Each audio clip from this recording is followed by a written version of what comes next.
Good morning, afternoon, or evening, wherever you're joining us from around the world, and welcome. So my name is Joe Bushnell. I'm joined today by my colleague Nord from enable.services. Nord and me normally do this together in the office, but currently Nord's up in Barnsley, and I'm down here in Suffolk, where we are based. So we're delighted to have you join us for the session, and we're exploring how you can harness the full potential of SugarBPM's BPM and automation capabilities. So over the next 45 minutes or so, we'll be taking a deep dive into how organizations can drive consistency, efficiency, and scalability by embedding intelligent automation directly into their CRM strategy. That's a lot of words there. Wherever you're already using Sugar or simply exploring its possibilities. So we'll be sharing actionable insights, real world use cases, and practical example of BPMs to make hopefully measurable impact on sales, marketing, and service processes. We'll also be discussing some common pitfalls to avoid and highlight opportunities to simplify the complex workflows so that your teams can focus less on admin and more on what really matters. And that's building long-lasting customer relationships. So let's get started. Nord, do you want to introduce yourself and say hi? Hi everyone. So I'm Nord. I think a lot of people may know me, but for the people that don't, I work alongside with Joe. I'm usually the person in the back end building systems, the demo systems that we mostly show off and everything like that. Yeah, so I think one thing what we'll start off, we're talking about BPMs, and people get confused on what a BPM is compared to what a workflow is. And a lot of CRMs have workflow capabilities where Sugar has BPM and workflow capabilities, so both. So the major difference between a workflow and a BPM is a workflow is normally a sequence of tasks or actions, and they'll be triggered by specific conditions. While a BPM, a business process management, is more of a broader framework that defines, manages, and optimizes end-to-end business processes across teams or entire systems. And that BPMs can not only just work for your Sugar, but it could be task management for people to do something. So for us, examples here, we use Sugar in-house as enable.services. We're a partner of Sugar and have been since 2004 for about the last 20 years. But we use Sugar in-house, and we have obviously new employee onboarding BPMs. So nothing to do with Sugar, but we have the Sugar creating multiple tasks for users because something has happened. A new employee has come on.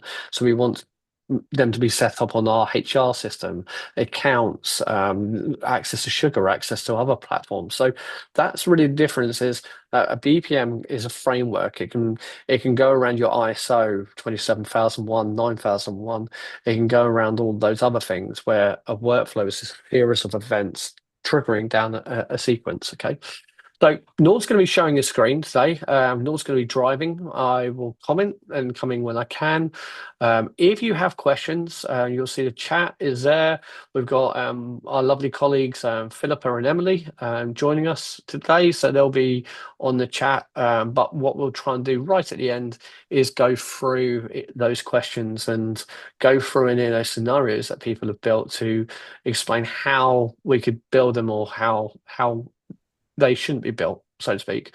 We're a company who do sometimes say no to customers. That's rare, to be perfectly honest here. But yeah, let's crack on. Nord, over to you. Perfect. Hopefully, everyone should be able to see my screen. We can indeed. Perfect. So we have a wide range of some BPMs that we've created that we're going to go through. Um, I just also want to point out, even though we mentioned some BPMs are revolving certain modules, they're not limited to those modules. You will be able to trigger BPM for any module in the system. Basically, you would just have to change how the start event would be comparing to that module and what you wanted to trigger off.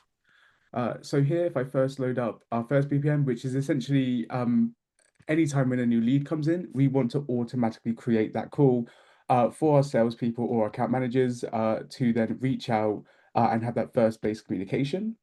So here, if I go into design, we can see it's a basic BPM, well, in my eyes, because it has three steps. So how a BPM usually works is you will always have your start event. So So your where? So I'm going to bit. Yeah, I was going to say, where do you get that? So perfect. Go for thanks, Joe. So it. At the top here, you have a wide range of icons, and we'll be able to explain what these are. So your first one is your start event, and how you drag up these icons is you click, so you hold it, and then when you start moving your mouse, you can see here, it starts dragging the box and changing your cursor into a plus sign, well, plus sign with arrows, and here you just drag it onto the worksheet. And we can see here, once we drag on, it will then ask us to start naming the event. So you don't have to name it, but it's always good to name it so you know how the BPM works when you're looking at it at a later date. So here I'm just going to put start event. And then once you have your start event, you will right click and then go into settings. And then once you click onto settings, you'll be presented with this pop-up box where it will first show you what module it's looking into. So it's looking to the leads module. And here we'll then now accept that applies to. So how the applies to work is, this is essentially saying, what do we want to apply this criteria to? Is it to new records only, updated records? So when it meets that first requirement, anytime it keeps meeting that requirement, which is update records, all updates, or we can have new records or first update. So again, once that record is newly created and meets the requirements, or once that record has been updated and meets your requirements, it will trigger. Or we can do new records or all updates, which is again the same as the new record. But again, if that record keeps meeting the updates, it will keep running this BPM. And then lastly, we have relationship changes. So if there's any change in the relationship to that record, so that could be in the subpanels, it will trigger this BPM if that start event also is matching as well. So just I'm going to come in here on that relationship change. For those who don't know Sugar, relationship change, Sugar is a CRM, so it can have multiple different relationships. So for example, a contact is part of an organization. So you'd have a relationship between a one-to-one, in that case, between a contact working for an organization. So that's a relationship change. So it could be a call has happened, a task has happened, because something, an event has happened, a relationship change. Maybe someone's moved organizations that we may want to advise someone of something happened. So that's what that relationship change means in real terms. Okay, go ahead. Perfect. So then once you select what you want it to apply to, so here I'm just going to do new records and first update. Now we get to the criteria section. So this is where you build your starting criteria to what you want this BPM to trigger. If we quickly look here at our previous example for our start event, here I only have it so once that new record comes in, depending on whatever fields are populated or anything like that, I want this BPM to trigger as soon as that new record starts. Let's say if I wanted it to trigger off a certain status and it's a new record, I would click into criteria. Down here, I'll find evaluations. And then we have two options. So we've got module field evaluation or user evaluation. So if it was a lead source, a new lead coming from the website, how would you do that then, Nord? So you would go to the module field evaluation. And then here we can see it's looking into the module leads. And then we now have an option to select a field across that whole module. So here, if we scroll, we can see every single field that we have on that module. Like Joe said, he wants to do off lead source, so we can find lead source here. And then we have the option to is equals to or is not equal to. So we're doing is equals to, and then Joe would like it from the website. So we can find website in our drop-down list. We can see that all three boxes are populated. We now click add, and we can see that adds that criteria in there. So now it's going to apply to any new records that have a lead source of website. If we're happy with that, we then click save, and then that's essentially our start event done. Now what you can do next is, for next, you have a wide range of options. So if we go again up here, Joe, if you'd like to explain some of the icons. Yeah, so we've got multiple different icons across here. So we've got wait, and wait is obviously if you want to delay an action. So if you had a workflow or business process and you wanted to delay an action, maybe a call or an email or a task happening, and you could obviously put a waiting event inside it. The next one across, I believe, is receive a message. So upon something happening, upon something coming in, an email, maybe even through the actual internal notifications, you can drive a message, drive a workflow out from that. Next one across is emails. So we may, at this point, you've got obviously when a new lead comes in and it equals website, we may want to send out an email back to the customer. We may not have a marketing suite such as Mautic, what we also present, or Sugar Market, we may want the system to do it for us. So if we drag that in, we could then have a predefined email template or goes back to the new lead saying, thank you, we've got your lead, we'll be in contact within a certain amount of time, as well as obviously in this case creating a task. So obviously it's an email alert. So that email can be, like I said, internal and external. So it's really quite powerful, and it uses email templates to do that. Next one across is activity. So we're going to go through activity and action. So there are these two, what we're on here. These are probably the two biggest parts of the BPM is actions and activities. And the other ones across to the right are exclusive gateways, parallel gateways, and then I think we've got the end event and comments and save and everything else.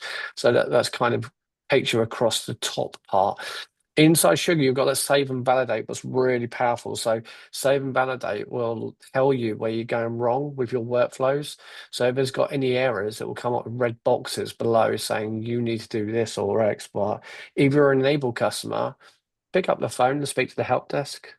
That's what we encourage people to do, is pick up the phone and just double check that your workflow is not going to get in a loop or something before actually creating it, and we can assist in that aspect. Okay, but yeah, I'll be quiet and let you go on. Sorry, not.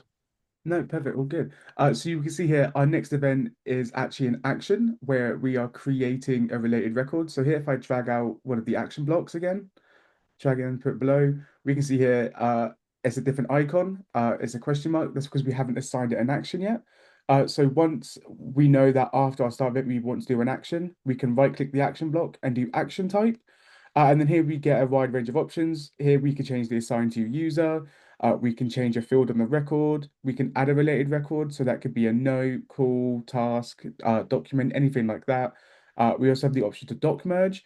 So again, if it's going through a process, maybe for a quote or an opportunity, maybe at the end of a BPM, you want it to produce maybe a proposal to be sent off to the customer. At the end of your BPM, once it fills out all the fields, you can make it automatically produce that document ready to be sent across to the customer. So Uh, that on that aspect, on that doc merge one, a real life example is that you go and put a quote as close accepted and they type new customer, that a contract automatically gets created as a document contract, and the system would then pre-populate the doc merge. So Sugar has a doc merge feature, what enables us to take information out of Sugar CRM and put it in Microsoft Word, PowerPoint, Excel, or PDF. So it is really powerful when you've got maybe documents, NDAs, anything else that you're creating, supplier onboarding or customer onboarding, you can do so. The other one at the top there, what we skimmed over was business rule. So you can trigger a business rule off or a business rule. So it may get to a certain process within a mapping that you need to trigger another BPM. And that's why that's there. But yeah, we'll keep on going. Sorry, not. Yeah, no, you're all good. So for this example here, I've done an add related record. So here, if I select add related record, we can see the icon changes and we have a caution sign, mainly because we haven't assigned any actions to it. If I right click it again, we can see settings are now no longer grayed out. If I then click into settings, we get another pop-up box. And then here, it's basically saying, okay, you want to add a related record. At the top here, the modules, we can then see what all related modules relate to leads. As let's say if we wanted to create a call record, I would then select calls. We can then see here at the bottom, all the fields change to what it would look like on the call record. And then we can see here, we have to fill out any required fields because those are fields that are necessary to save a record. So here, if let's say if I was going to recreate that reach out to first call task, first I would want to assign it to the record owner, so whoever's assigned to that lead record. Here I can set the duration and how many minutes of this call. So let's say if I want to do it for 30 minutes, I can then set the 30 minutes interval. And then for the hours, if I go to field selector, constant, and then number, here I can type in the value because I want it to be just be a 30-minute call. I would put in the hours of 0. And we can see there it's now going to do a 30-minute call. And then again, any other fields I need to populate, like the start date. So let's say once this BPM runs, I would want the start date to be on that runtime. If it's anything different, we can either do a fixed date and time, or we can do a time span. So we can do runtime, let's say plus, and then let's say we want to do it in 4 days' time. So if I do 4, click add.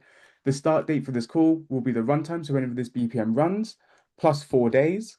So essentially, it will be 5 days if we're counting the actual day where it triggers. That's when the start date will be. I think we And can all agree here. If a lead is not followed up in 4 days, we're going to kill one of the actual SDRs or BDRs and salespeople. So you normally have like maybe 4 hours, not 4 days. But just to put it out there. uh, Welcome uh, to Joe and Nord's webinars. So yeah, go ahead, Nord. welcome to Joe teaching me how to do leads.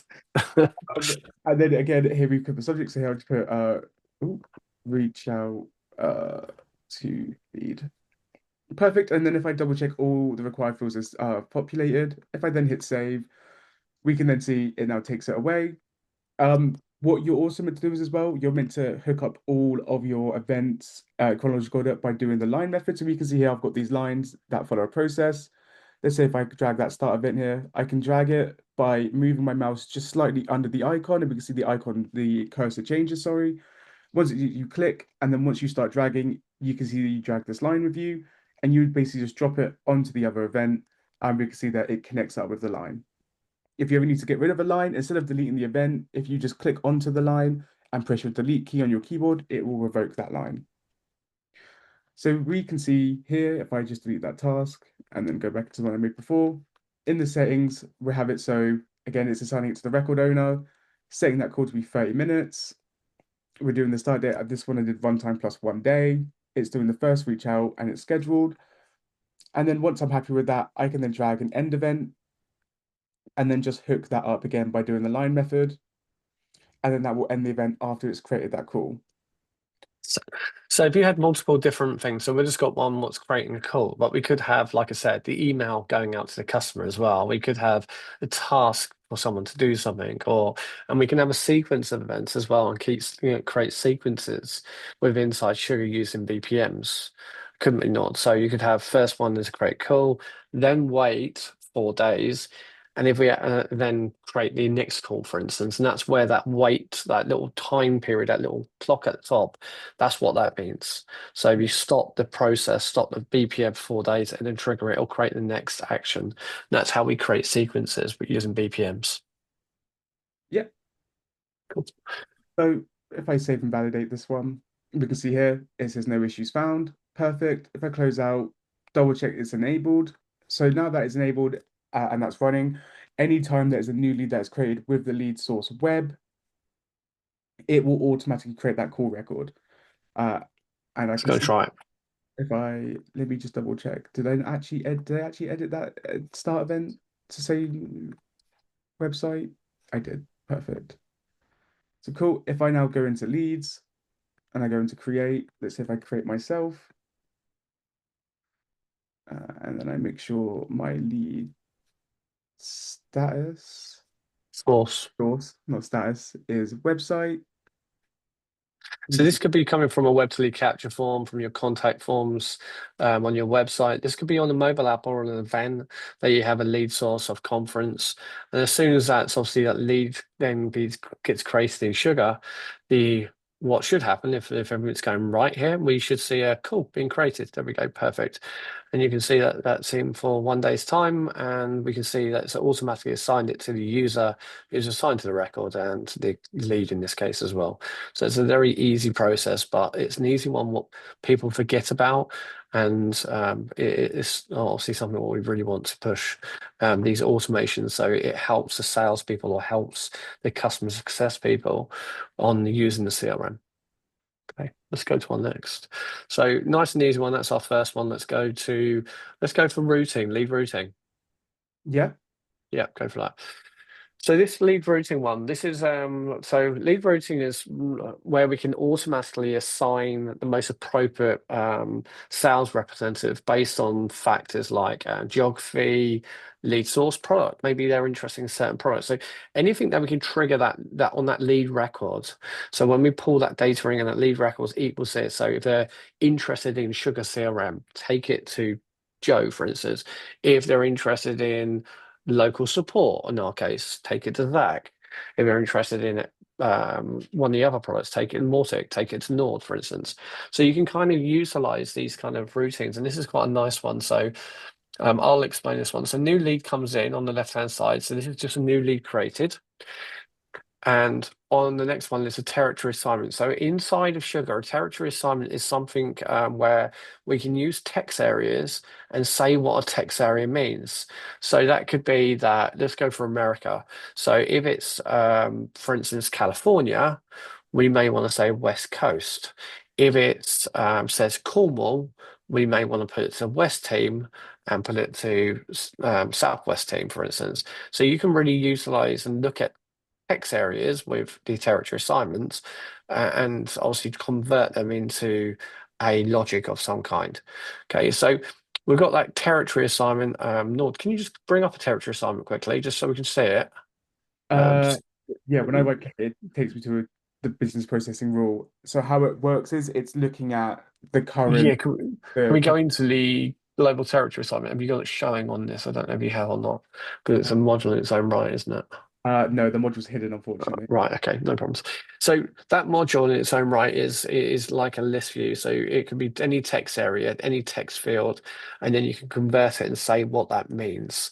Then you can drive a workflow off a text area or a text field. That's what it really means. But be keep on going. It's a new lead, global territory assignment, and then we're going to assign it to a region. Based on that global territory assignment, we're going to say either put it to North team, South team, East team, or West team. And if it goes to the West team, you can see that we're going to then put it to the Southwest or Northwest team. Okay, so we're going to move it to one of those other teams, so we can really take it to a step down based on different kind of scenarios, different territory assignments. And then at the top there, you can see that we send an email to the lead, to the assigned user, like Nord did. And if we scroll the way up there, Nord, to the top there, Yeah. yeah. And then on the right-hand side over there, you can see we give it 2 days. And if that user, that person who's been assigned this lead, doesn't do anything for 2 days, we're going to email their supervisor down the bottom, or we're going to send a task to their supervisor, and then we're going to redistribute to send to somebody else because it hasn't. If, for instance, the lead doesn't meet any criteria, you see this bottom one where it just moves it straight to the supervisor, right at the bottom there, left-hand side, left, left, left, left, and right slightly. There we go. So this is if a lead doesn't meet any of those territory assignments, send it to the supervisor so they can actually distribute to the right person. Okay, so this is where a BPM comes into its play rather than a workflow. So you can see that it's very process driven and can be very kind of easy to view and actually be able to see. And these can be quite big when they come to it. Obviously, when they're driving, it's going to work instantaneously in the background, but you can really create this as much as you like. And this is a good lead routing one, but it could be product, it could be, like I said, territory like this one. It could be anything, however you want to split and provide out your leads to your obviously salespeople. Okay. Nord, should we go into any comments on this one, Nord? Have you got any comments on that one?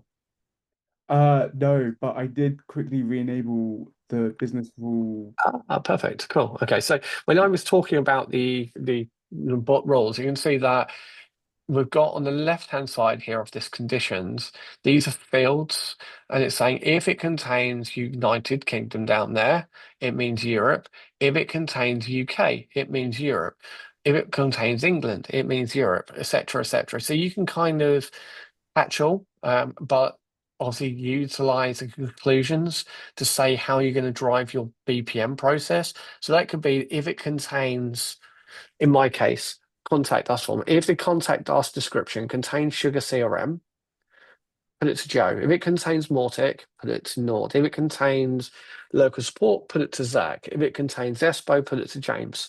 So you can really pick and choose how these are actually working and how they're actually working together. So it kind of gets away from the fact that you have to have drop downs everywhere. Although I would always say do drop downs because of reporting, but it does get around those text errors and text fields this bit. Okay. So It speeds up, really, it speeds up response times, this workflow, because obviously you're automatically routing the lead to the right person. So it's gonna speed up your response times. It's also going to give you a balanced distribution as well. So you may have round robin distribution, for instance, or least busy distribution for new business opportunities. So you can really pick and choose how these work, and they can be really quite good when we obviously distribute leads. And because it's facts, not many people can argue with this. Okay, right. We're not doing it based on our personal beliefs that a person should have this lead. Okay, cool. Let's go to the next one. Perfect. To BPMs, On this one. Yeah, that one. fire over which one? Lead follow up. Lead follow up. Yeah, perfect. Lead follow up. That one. I've there me losing the will to live. There we go. No, cool. So, do you want to explain this one? Yeah. So again, this one is just in my eyes a very simple BPM where we're checking to see if a lead is still in progress, so not been converted or been closed off. We're waiting 15 days. So, like Joe said, we have those wait events where we're waiting a certain amount of days to see if something actually happens. I pulled out then an exclusive gateway. I just remember what it was called to check to see if that lead is still in progress. If it is not in progress anymore, we're ending this process. If it is still in progress, we're emailing the assigned to. So again, if I look at my start event here, and any new record or first update, because again, I only wanted to trigger once that first update has happened. I don't need to keep having BPMs run over and over again for the same lead. We're here. Our criteria is the lead status equal to in progress? Cool. We're then waiting 15 days. And then here in our exclusive gateway, if I go into settings, because I have two actions linked to it, we then get two actions up here. So here's the criteria for emailing the assigned to. And the criteria for that is if that status is still equal to in progress. And then the criteria to end this event is where that status no longer equals in progress. So in this case, you may have a lead triggering BPM triggering another BPM. So this one is designed really to identify and revive dormant leads. That's what it is, and it's the process really automatically schedules the follow up, such as a call or an email or a task after a period of activity or inactivity in this case. Sorry, and it helps sales teams really maintain momentum and maximize the potential of unconverted leads because you may have we obviously have last activity package, what is a free add-on to Sugar users, but the last activity could be triggering the in progress or the closed lead. Like if a lead hasn't been spoken to for 60 days, it goes to close automatically, or if that hasn't been spoken to for 15 days, create a call automatically, or take this process. So you can kind of combine processes to catch leads, really catch leads that are falling through the net, and leads are valuable to everyone. And well, sometimes they're not dealt with in the right manner, and this is where again BPMs can help. 100%. So we can see here we have that emailing a task that Joe's mentioned before, where again, if we go into settings, you will be able to essentially select an email template that you'll be able to create. So it could be a HTML email template, so you can pretty up it from that. It doesn't have to be plain text. In the from, so here you can make it either sent from the system email, so that'd be your system's default email, or from the supervisor's email, or from the actual person. And then here in the two, you'll be able to either type in an email address manually. So that could be a shared inbox, maybe where all the leads go into. It could be a set of different people. It could be even to a team. So multiple people within a team can receive an email, or you can do it within a role as well. And you can also select email addresses from users in your contacts or leads, or your actual user module as well. Yeah. So I think it'd be good just on that point. We've got a couple of questions. So let's come on the questions because we're around leads. And we'll just answer these as we go, depending on the modules. I think that'd be good, wouldn't it, Nord, to do that. Yeah. So okay, so Nathan, is there a way to look up a particular user to set as assigned to? Is there a way? So he asked, is there a way to look up a particular user to set as assigned to? Yeah, so if you are trying to update the assigned to field via a BPM, here if I quickly if I just drag out an action quickly and then if I do change field, for example, and I go into settings, if I find assign to, here you're basically able to either select a default of these options or you can type in a name. So here, if I start typing in Jim, for example, we can see that Jim appears because he's a user in our system, and I'll be able to click that. And then again, if that BPM runs through and this is ticked to assign it to Jim, it will then reassign that record to Jim. So you are, even though it doesn't display the list of names, you can just start typing in the name of a user and then it will find that user for you. And you can select it to make it assigned to your particular user. And that is the same with Teams, exactly the same with Teams that you can put it to a certain user. And if you do it in Teams, that's where you can do the round robin scenario. But yeah, that hopefully helps you there on that one. So yes, the answer is yes, you can. It's just a case of finding the user and then putting the names. Teams, you can see that we can have multiple teams to it to a record of that append there.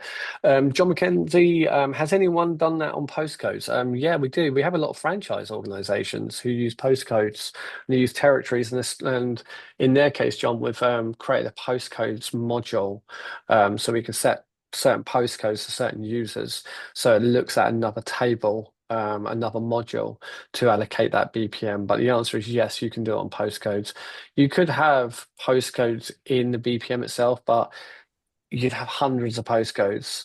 So maybe better to utilize the text area field, the conditions field that we showed and enabled with that kind of UK, United Kingdom kind of situation. But depending on how you want to do it. But yes, like I said, we have a lot of franchise organizations who are postcode region split. So we create a postcodes module for that. Yeah. Okay. To answer, I don't see business roles as a module, Sarah. Sarah, if you don't, are you going for that one? Nord. yeah, Yeah, so perfect. firstly, if you don't see it as a module, you might just want to go into the admin panel, going down to developer tools, and then where it says navigation bar subpanels, if you click in there, just double check that process business rules is an available module. If it is and you still don't see it, your next bet is to go up to your profile, go to the advanced tab, and then where it says layout options, where it says available modules, if you click into it, it might just be in the hidden module and you have to drag it out and then it appears. Perfect. If it doesn't appear for a user and they just can't see it, it also could be roles. It could be your security role, your permissions in Sugar, and you may have to go to an admin to get access to that. So admins should be able to go, like Sarah obviously did, and just go straight to the actual back end and go in the admin panel. If you can't get to that, it could be a case of you just haven't got it in your role management and it's been taken away from you as permission. So you'd have to request that from your administrator to do so. Um, Workflows is a part of administration that can be pulled into against a user on permissions to manage. Okay. But you wouldn't want everyone to manage automations because that would be absolutely nuts. So make sure that you only have a couple, maybe two or three people who are talking to each other regarding automations because they can get in loops. If you're not careful, you can get in a loop of an automation that's going round and round and round. So you do want to sanity check your automations, put them into staging environments or sandboxes before going live, for the reason what I've just said. Okay, Uh, cool. so, As a follow-up question, I'm just going to do the follow-up question and then we can go. yeah, Nathan, as a follow-up question, your user question, is there a way to pick up the user more dynamically rather than hard-coded? For example, setting the assigned to on an account to a user based on another field on the account. The answer is yes, you can. It'll do a BPM to a BPM.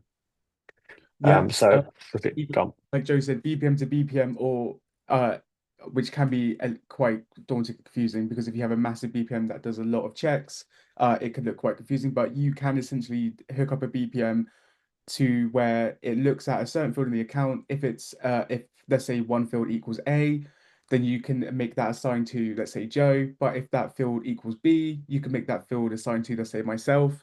My best plan is, if you are planning to do something like that, if you plan it out first, of what fields are meant to assign to who, everything like that, then when it comes down to building your BPM, it's a lot easier because you have a written down plan of how it's meant to go. And then it's just making that written down plan into shapes and icons and connecting it up. All good. Okay, let's continue. So leads can get converted really to accounts. So we've got this little one here for credit approval. So let's go to accounts at the top. So this is very simple. So in Sugar in BPMs, we can have approval routines. So these approval routines can be from everything from discount rates to this one, such as credit. So a credit field gets updated on the account view, and then it emails the supervisor to say, can they have credit, yes or no? The supervisor on their dashboard will get a yes or no, they'll get an approval on their dashboard. So we'll show that in 2 seconds. And it simply goes for a yes or a no option down the bottom there, and then it's a process. So this is very easy. Tick box gets raised in the account for credit and credit approval. A process then triggers to the supervisor assigned to the user. So under the users, you'll see, is it member of? I can't, reports to, isn't it? No, sorry, hang Yeah. on a moment there. Reports to. So it uses reports to, and that's how it identifies the supervisor approval. And that would then go through. So if you had approvals, if Nord goes to the dashboards quickly, and we open the dashboards up and we go to the BPM dashboard, that one there, perfect. So you can see that across the top here, these are the processes. So there's four kind of dashboards that you can or dashlets, sorry, that you can create and pull into any of your dashboards. So even if you've got a sales dashboard or your own custom dashboard, you can bring these in. They're available on the burger on the bottom right, and you can just add them in quite happily. But really, this one is the processes is kind of the one that we're looking at, and the top one there is that processes, and you'll see that one what's just been triggered for lead routing in 4 hours. So it's telling obviously Nord if it was an approval, it would come in here, and we would see it as an approval, and we could approve a workflow or not prove a workflow, so to speak, depending on the conditions. And it allows to go into the record and have a couple of buttons up top saying approve or decline. Okay, that's currently it and how it works. Nord, you got anything on that? Again, I think this can be used for so many more things, and it's not just limited down to like a credit approval. It could be approval for a discount.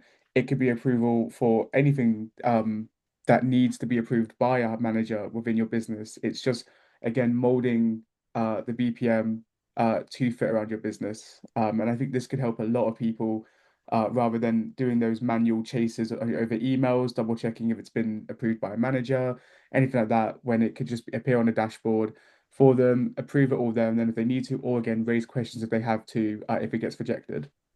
Yeah, I had a real case scenario the other day actually on this one, and it was a case of the customer. They deal with big RFPs, so multi-million pound contracts, and they to raise an opportunity to take an opportunity into to qualify the RFP to work on, it has to go for an approval routine, and those approval routines is exactly this, and it will have a list of questions that the manager needs to accept before it can get to the next stage in an opportunity cycle. So these approvals are massive, and you can have multiple touch points here. We've just got a simple one saying credit check and then say yes or no, but it could have loads of tasks associated to it. It could be quite big in this aspect. And approvals are really quite a cool way of gating content when we talk about Sugar CRM and how it can work in real life scenarios. Perfect. Cool. Joe, there is another question. I don't know if you want to quickly just answer that. Go for it. I can't see it, so let me just get to it. 1 second. There we go. Can you clarify the difference between process definition and business roles? Yeah. So the business roles, I believe, and if I'm wrong, because I'm not actually looking at sugar on the terminology, the business roles is your kind of condition. So that is where I said UK equals UK equals Europe, United Kingdom equals Europe, England equals Europe. So the text areas to a conclusion. That is your business role. And a business role lives within a process definition. The process definition is what we're looking at here. That is the business process definition.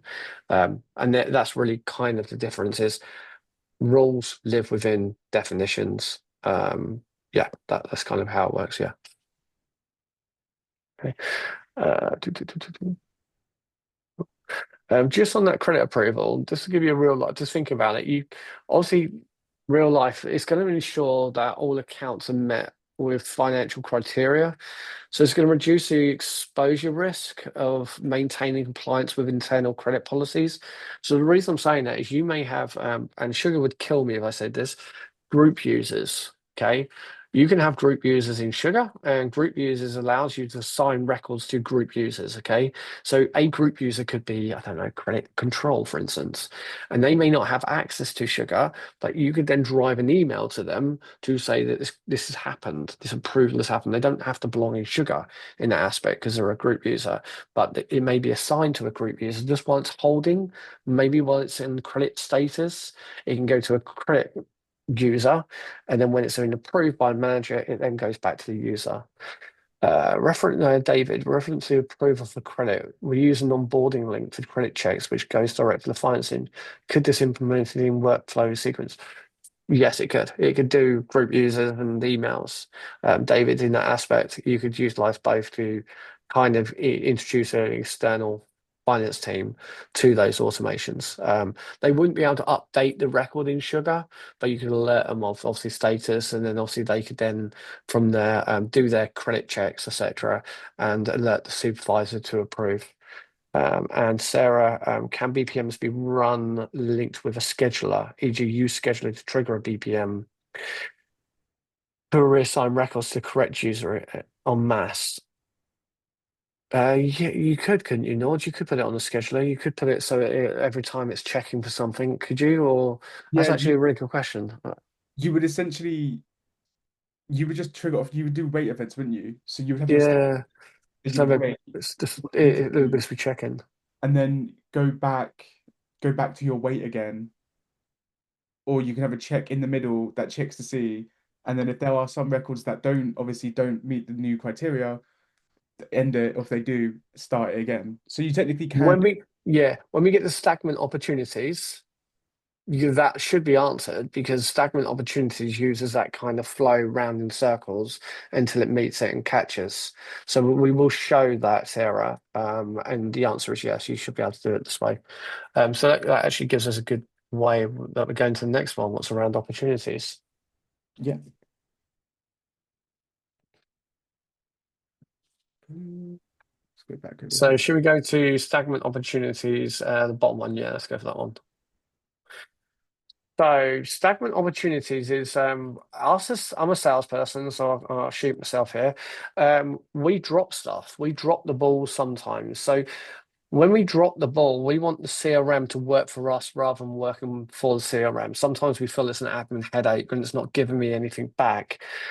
So sometimes I want the system to go, you've just dropped the ball, you forgot about this opportunity, and or you haven't done something, it hasn't been updated.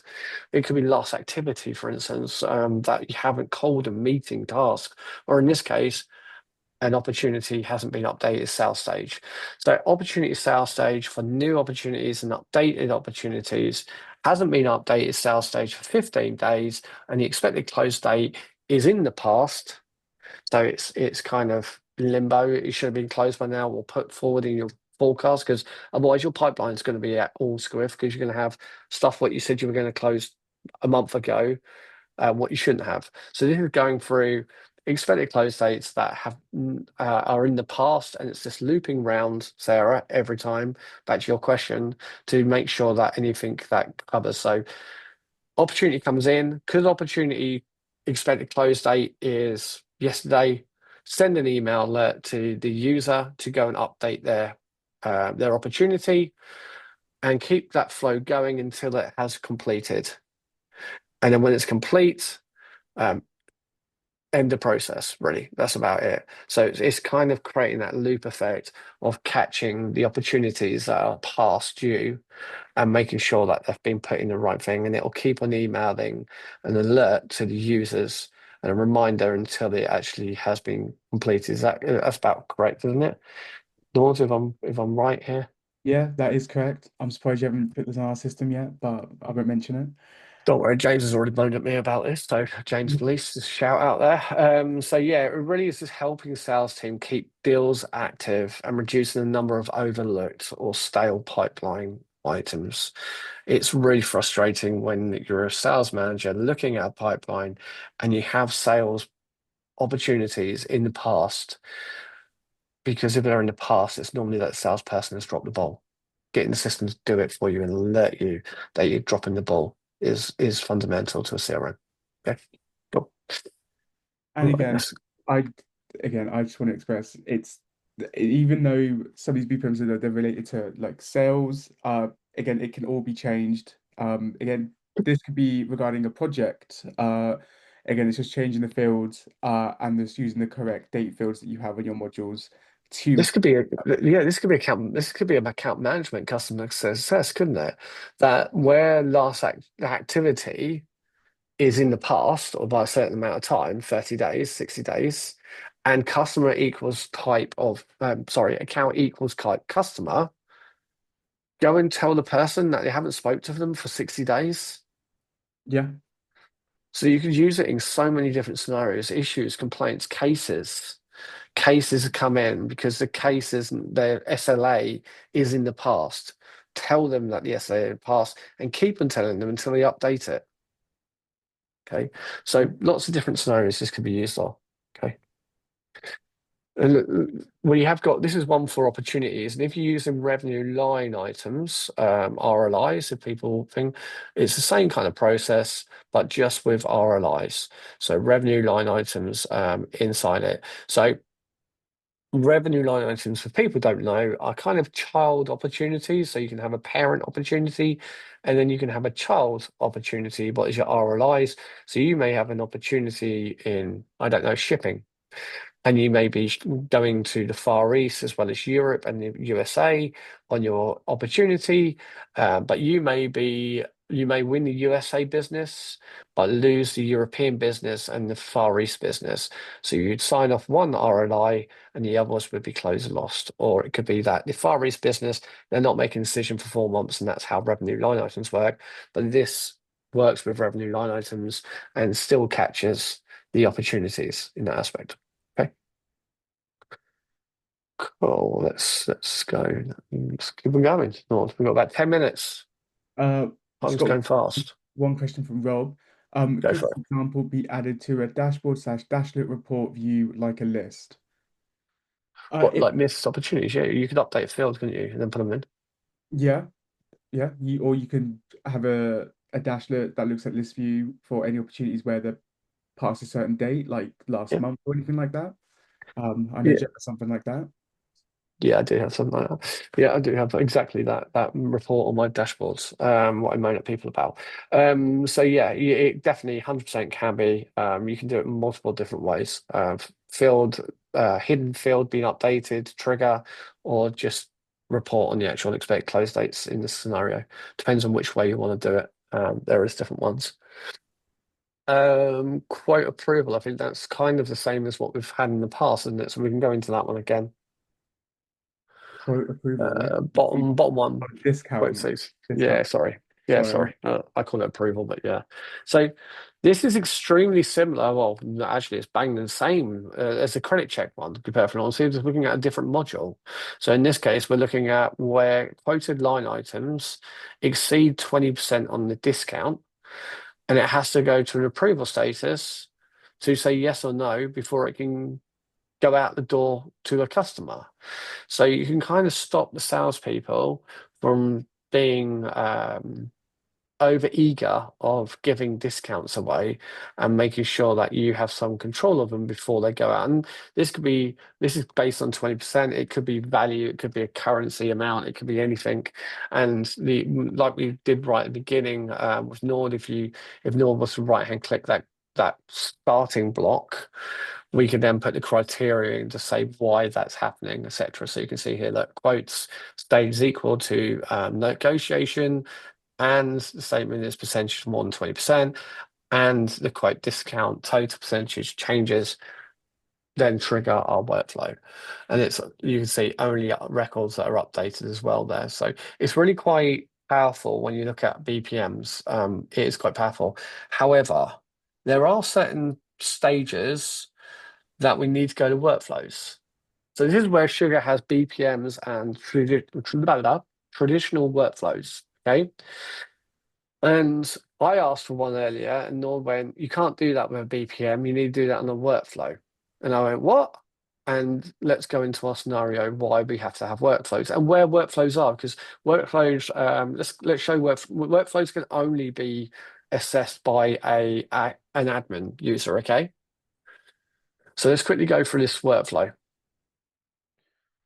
So here, essentially, Joe asked me to create a BPM where if a contact or an account hasn't been contacted 30 days plus, then we wanted to essentially notify the assigned to, or we can notify, the manager or anything like that.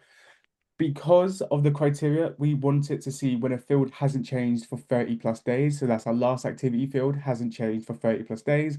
You can't do when a field hasn't changed for a certain amount of time in BPMs.